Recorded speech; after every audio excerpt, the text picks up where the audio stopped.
नमस्कार मित्रांनो, मी दिगंबर जोग गेली 38 वर्ष विमा क्षेत्रामध्ये लोकांना सर्व्हिस देत आहे. आपलं चॅनल आस्क इन्शुरन्स म्हणजे विमा याच्या माध्यमातून वेगवेगळ्या विमाविषयक माहिती, वेगवेगळ्या विमा योजनांची माहिती, जीवन विमा आणि आरोग्य विमा यासंबंधी माहिती आपणापर्यंत घेऊन येत असतो किंवा सादर करत असतो. आजच्या व्हिडिओमध्ये आपण 4-5 प्रश्न असे बघणार आहोत की जे माझ्या ग्राहकांनी मला वेळोवेळी विचारले आहेत क्लेम संदर्भात आणि त्यांचे क्लेम रिजेक्ट होतात. तर त्याचं काय कारण आहे बा? काही मोठा स्कॅम होतो आहे म्हणजे काही इन्शुरन्स कंपन्यांचा काही स्कॅम होतो आहे का काही घोटाळा होतो आहे, त्याच्याबद्दल त्यांना जाणून घ्यायचं असतं. तेव्हा आपण सुरू करूया. माझा पहिला प्रश्न आहे की सर, माझी पॉलिसी 5 लाख रुपयाची आहे आणि माझा क्लेम जो आहे तो 4.5 लाख रुपयाचा आलेला आहे, पण कंपनीने मला तो क्लेम फक्त 2,10,000 रुपयाचाच दिला. तर असं का झालं? आता आपण या प्रश्नाच्या बाबत अधिक माहिती समजून घेऊ. प्रत्येक आरोग्य विमा घेताना आपण या गोष्टी काळजीपूर्वक लक्षात ठेवल्या पाहिजे की आरोग्य विम्याचे संपूर्ण कॅल्क्युलेशन हे तुमच्या रूम बेसवर असतं. म्हणजे तुम्ही जे रूम घेता त्या रूमच्या आधारावर तुमचे सर्व खर्च कॅल्क्युलेट केले जातात. तेव्हा आता या गृहस्थांनी काय केलं की यांना रूम अवेलेबल होती 1% ऑफ दी सम इन्श्युअर, म्हणजे 5,000ची रूम यांना अवेलेबल होती. यांनी काय केलं, यांनी असं बघितलं की माझ्याकडे मेडिक्लेम आहे, मग मी 5,000ची रूम कशाला घेऊ. यांनी घेतली 12,000 रुपयाची रूम आणि त्याच्यामुळे काय झालं की यांचे सगळे चार्जेस जे आहेत ते 12,000प्रमाणे हॉस्पिटल्सनी लावले. तेव्हा इथे हॉस्पिटलने काही घोटाळा नाही केला आणि विमा कंपनीने काही घोटाळा नाही केला. घोटाळा झाला कस्टमरकडून. कस्टमरला जर 5 लाखाचाच 5,000चीच रूम अवेलेबल आहे किंवा 5,000चीच रूम घेण्याची परवानगी आहे आणि त्यांनी जर अतिरिक्त मोठी रूम घेतली विमा आहे या भ्रमाखाली, तर काय होईल की त्यांचा जो क्लेम आहे तो 100% नाकारला जाईल, कारण तो कॉन्ट्रॅक्टच्या विरुद्ध आहे. म्हणजे 5,000प्रमाणे जर कॅल्क्युलेशन केलं असतं तर यांनी जो 4.5 लाखाचा क्लेम दाखल केला आहे तो जास्तीत जास्त 240-250चा असता आणि तो कंपनीने सहज दिला असता. तेव्हा अशा पद्धतीने आपण काळजी घेतली पाहिजे की आपण कुठलीही पॉलिसी जर घेतो आहे. आणि आता तर मी या अनुषंगाने आपल्याला जरूर सांगू इच्छितो की आजच्या तारखेला प्रत्येक व्यक्तीकडे जो शहरामध्ये राहतो आणि दररोज गर्दीच्या ठिकाणी जातो, रेल्वेमध्ये प्रवास करतो, रिक्षाने प्रवास करतो, प्रसंगी पाण्यातनं खूप पूर आलेला असेल तर पाण्यातनं कमरेइतक्या पाण्यातनं घरी येतो, किंवा कुठे काही बॉम्बस्फोट किंवा काही झालं असेल तर त्या ठिकाणी तो धावत पळत काहीतरी आपला जीव वाचवत पळत असतो. अशा वेळेस जर काही अपघात घडला किंवा अशा पद्धतीने जर कुठला धसका एखाद्या व्यक्तीने घेतला आणि त्याला जर कुठला मोठा अटॅक आला किंवा काही झालं, तर अशा वेळेस एक गोष्ट तुम्हाला नेहमी मदत करणार आहे, ती म्हणजे तुमचा आरोग्य विमा आणि तुमचा अपघाती विमा. तेव्हा या दोन्ही गोष्टी तुमच्याकडे अवश्य असल्या पाहिजेत. आणि हल्ली शहरातच काय, गावातसुद्धा ही रिस्क वाढलेली आहे. गावामध्ये पण अशा पद्धतीच्या गोष्टी घडत असतात. कायम अवेळी पाऊस येतात, अवेळी मोठ्या प्रमाणाचे पूर येतात, काही ढगफुटी होते, काही होतं. तेव्हा या सगळ्या गोष्टीची आपल्याला नेहमी दखल घेतली पाहिजे आणि आपल्याकडे एक विमा असला पाहिजे.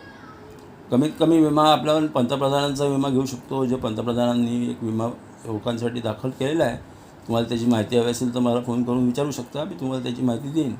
किंवा तुम्ही तुमचा वैयक्तिक आरोग्य विमा आणि अपघाती विमा या 2 विम्यांकडे नेहमी लक्ष ठेवा आणि हे विमे तुम्ही घेतलेच पाहिजेत, अतिशय आवश्यक आहेत. तेव्हा दुसरा प्रश्न एका माझ्या जुन्या क्लायंटने विचारला होता, तो म्हणजे मला पॉलिसी घेऊन 3 वर्ष झाली साहेब, आणि माझी आता एन्जिओप्लास्टी झाली. मला अचानक रात्री छातीत दुखायला लागलं, मला हॉस्पिटलमध्ये ॲडमिट केलं. तर त्यांनी एन्जिओग्राफी केली. मग एन्जिओग्राफी केल्यानंतर डॉक्टरांनी सांगितलं की 4 ब्लॉकेज आहेत, तुम्हाला एन्जिओप्लास्ट करावी लागेल. मग माझी एन्जिओप्लास्ट झाली. आता मी क्लेम दाखल केला तर कंपनीने सांगितलं की तुम्हाला कुठलाच क्लेम नाही मिळणार. तर मला बडं आश्चर्य वाटलं की 3 वर्ष झालीत माझी पॉलिसी घेऊन आणि तरी पण मला कंपनी माझा क्लेम का नाकारते.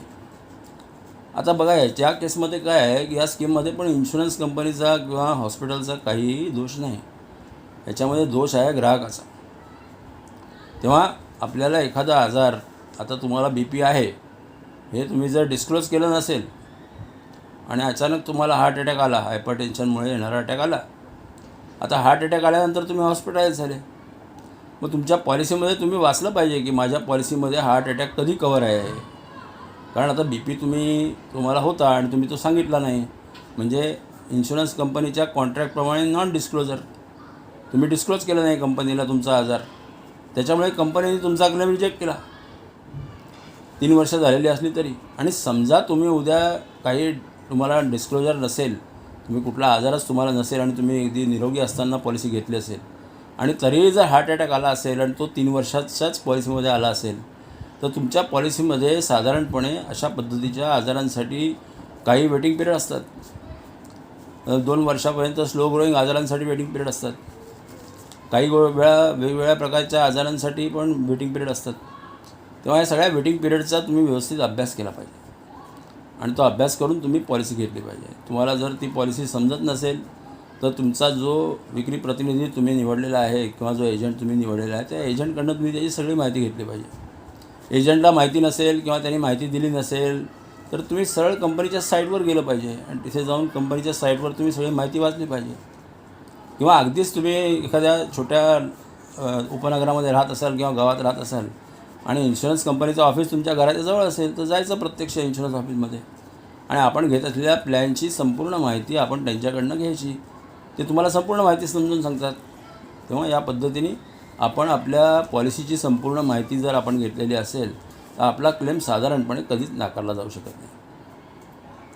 त्याच्यानंतर तिसरा प्रश्न मला एका क्लायंटने विचारला होता की मला डायबिटीस आहे, BP आहे, याचं कवर पण आहे माझ्या पॉलिसीमध्ये, पण तरीही माझा डायबिटीस रिलेटेड क्लेम जो आहे तो नाकारण्यात आला.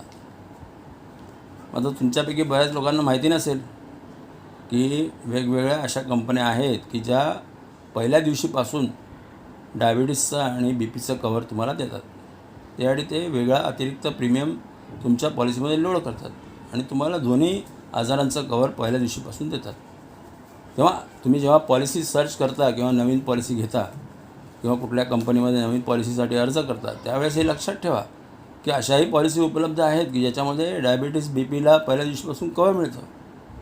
तेव्हा त्याचा तुम्ही व्यवस्थित तपास करतानाच त्या गोष्ट लक्षात ठेवली पाहिजे. आता या गृहस्थांचं म्हणणं आहे की मला BP आणि डायबिटीस आहे, पॉलिसीमध्ये कवर आहे, तरी पण माझा क्लेम नाकारला किंवा कमी करून दिला, तर त्यांनी पॉलिसी पूर्णपणे चांगल्या पद्धतीने वाचली नाही असं त्याचा अर्थ आहे. कारण त्या पॉलिसीमध्ये जेव्हा खोलात जाऊन बघण्यात आलं तेव्हा असं कळलं की BPचं कवर आहे, डायबिटीसचं कवर आहे, पण ते कवर दरवर्षी हळूहळू वाढत आहे. म्हणजे 36 महिन्यानंतर ते कवर पूर्ण 100% मिळणार आहे. तेव्हा जितक्या टक्के त्या वर्षी त्यांना उपलब्ध आहेत तेवढे टक्के कंपनीने त्यांना दिलेले आहेत. पण त्यांना असं वाटलं की माझी पॉलिसी एवढी 10 लाखाची आहे आणि माझ्याकडनं मला फक्त 3 लाखाचाच क्लेम सेटल केला. तेव्हा आपण आपल्या पॉलिसीचं वाचन करणं, आपल्या पॉलिसीबद्दल माहिती घेणं आणि आपण जी कुठली पॉलिसी घेतो आहे त्या पॉलिसीमध्ये आपले सर्व आजार किंवा जे काय आपले ऑपरेशन्स झाले असतील किंवा पूर्वीच्या काळामध्ये आपल्याचे काही ॲक्सिडेंट झाला असेल किंवा आपण कुठे पडलो असू किंवा आपलं काही प्रोसिजर झालं असेल हॉस्पिटलमध्ये ॲडमिट करून, तर या सगळ्याची माहिती तुम्ही जरूर इन्शुरन्स कंपनीला पॉलिसी घेताना दिली पाहिजे. जरी सगळी माहिती तुम्ही इन्शुरन्स कंपनीला दिलेली असेल तर तुमचा क्लेम कधीच नाकारला जाणार नाही. याचं कारण असं आहे की इन्शुरन्स कंपनी जेव्हा तुमचा संपूर्ण अभ्यास करते, तुमच्या शरीराचा, तुम्ही सांगितलेल्या वेगवेगळ्या माहितीचा, या सगळ्याचं ते ॲनालिसिस करतात आणि साधारण टॉप 10 कंपन्या ज्या आपल्या देशामधल्या आहेत त्या 10ही कंपन्यांमध्ये जर तुम्ही गेलात तर तिथे त्यांच्याकडे वेगवेगळ्या प्रकारचे ॲनालिस्ट असतात आणि ते ॲनालिस्ट तुमच्या संपूर्ण माहितीची चांगल्या पद्धतीने तपासणी करतात आणि कंपनीला सल्ला देतात की तुम्ही ही जे काही व्यक्ती आहे यांना विमा तुम्ही देऊ शकता. जेव्हा कंपनी हे कन्फर्म करते त्यावेळेसच कंपनी तुम्हाला विमा देते. काही वेळा काय होतं की आपल्याकडे जे विक्री प्रतिनिधी किंवा एजंट्स असतील ते एजंट्स आपल्याला मिसगाईड करतात. म्हणजे काय, ते सांगतात की ही पॉलिसी तुम्ही घ्या आणि तुमचा जो काही हा काय आजार तुम्ही सांगताय हा काही लाँग टर्म आजार नाही, याच्याबद्दल काही माहिती देण्याची गरज नाही. किंवा काही वेळा ग्राहकही इन्शुरन्स एजंट्सच्या म्हणण्याला सामील होतो की ठीक आहे ना, तुम्ही म्हणताय तर मी हा आजार नाही सांगणार म्हणजे कंपनीकडून ज्यावेळेस मला फोन येईल कन्फर्मेशन कॉल, त्यावेळेस मी आजार लपवून ठेवीन. तेव्हा शक्यतो मित्रांनो अशी लपवाछपवी करू नका. त्याने तुमचा क्लेम 100% नाकारला जाऊ शकतो. याचं कारण असं आहे की ज्यावेळेस तुम्ही असा क्लेम कराल त्यावेळेस तो विक्री प्रतिनिधी जो ज्याने तुम्हाला विमा विकला तो किंवा तुम्ही हे दोन्हीही तिथे उपस्थित नसतात. तुम्हाला ॲडमिट करणारी जी व्यक्ती असते ती कोणीतरी तिसरीच असते तुमच्या घरातली. ऑफकोर्स तिला तुमच्याबद्दलची संपूर्ण माहिती असते. आणि हॉस्पिटलमध्ये ज्यावेळेस डॉक्टर्स त्यांना विचारतात की बा या व्यक्तीला तुम्ही ॲडमिट केलं आहे, यांचे काही पूर्वदत्त आजार आहेत का, यांना कुठं काय ॲडमिट केलं होतं का, हे कुठले औषधं घेतात का, मग त्यावेळेस अगदी सगळी माहिती तुमची ही इत्थंभूत माहिती डॉक्टरांना दिली जाते आणि ते ती नोंद करून घेतात. आणि ज्यावेळेस तुम्ही क्लेमसाठी अर्ज करता आणि ज्यावेळेस तुमच्या क्लेम्सचे पेपर्स हॉस्पिटल पाठवतं कॅशलेससाठी, त्यावेळेस इन्शुरन्स कंपनीला कळतं की अरे यांनी तर आपल्याला धोका दिला आहे, यांनी तर घोटाळा केला आहे आणि आपल्याला फसवलं आहे. मग यांना कसं काय क्लेम द्यायचा, कंपनी तुमचा क्लेम नाकारते. तेव्हा मित्रांनो माझं तुम्हाला कळकळीची विनंती आहे की इन्शुरन्स पॉलिसी जरूर घ्या. आरोग्य विमा घ्या, जीवन विमा घ्या, अपघाती विमा घ्या. जरूर आपले सर्व आजार त्या ठिकाणी नमूद करा की जेणेकरून तुम्हाला जी पॉलिसी मिळते आहे त्या पॉलिसीमध्ये जी कंपनी तुम्हाला पॉलिसी देते आहे त्या कंपनीचं तुमच्याबद्दलचं संपूर्ण समाधान झालेलं आहे की तुम्ही आता 100% निरोगी आहात आणि मगच तुम्हाला कंपनी पॉलिसी देईल. तेव्हा अशा पद्धतीने कुठलीही लपवाछपवी करू नका. दुसरा एक मुद्दा याच्यामध्ये नेहमी बघितला जातो की काही लोक काय करतात की थोडासा 1500-1600 रुपये प्रीमियम वाचवण्यासाठी रुरल एरियाचा पत्ता देतात किंवा कधीकधी आमच्याकडचे एजंट पण त्यांना असं सजेस्ट करतात की तुमचा कुठला गावचा सातबारा असेल, त्याचा पत्ता असेल तर तो द्या, म्हणजे तुमचा विम्याची रक्कम जी आहे ती थोडीशी कमी होईल. आणि ते विम्याची रक्कम कमी करतात आणि मग काही काळांनी त्यांना क्लेम येतो. मग तो क्लेम मात्र ते शहरात दाखल करतात. मग जर झोनच्या माध्यमातून जर तुम्हाला विमा दिला गेला असेल तर त्यावेळेस झोनल रिस्ट्रिक्शन तुमच्यावर येतं आणि मग तुमचा क्लेम जो आहे तो निम्मा होऊन जातो. कंपनी निम्माच सेटल करते. म्हणते तुम्हाला 20% कोपे आहे, तुम्ही 20% स्वतः भरा आणि उरल्या कंपनी देईल. मग त्या देण्यामध्ये पण कंपनीचे जे बाकीचे सगळे नियम आहेत ते लावल्यानंतर ॲक्च्युअल जी तुमची क्लेम केलेली अमाऊंट असते ती पण निम्मी होते आणि त्या निम्म्या अमाऊंटवर पण तुम्हाला कोपेला भरावा लागतो. तेव्हा अशा पद्धतीने स्वतःला किंवा कंपनीला कुठल्याही प्रकारची फसवणूक करू नका आणि विमा घेताना अवश्य या गोष्टींची काळजी घ्या. आणि अशी जर काळजी तुम्ही घेतली तर तुमचा जो विमा आहे तो 100% निरोगी किंवा पात्र व्यक्तीला दिलेला विमा असल्यामुळे तुमचा कुठलाही क्लेम कधीही नाकारला जाणार नाही. धन्यवाद मित्रांनो. आपण असेच व्हिडिओ आपण पाहत राहा, लाईक करत राहा, शेअर करत राहा. धन्यवाद.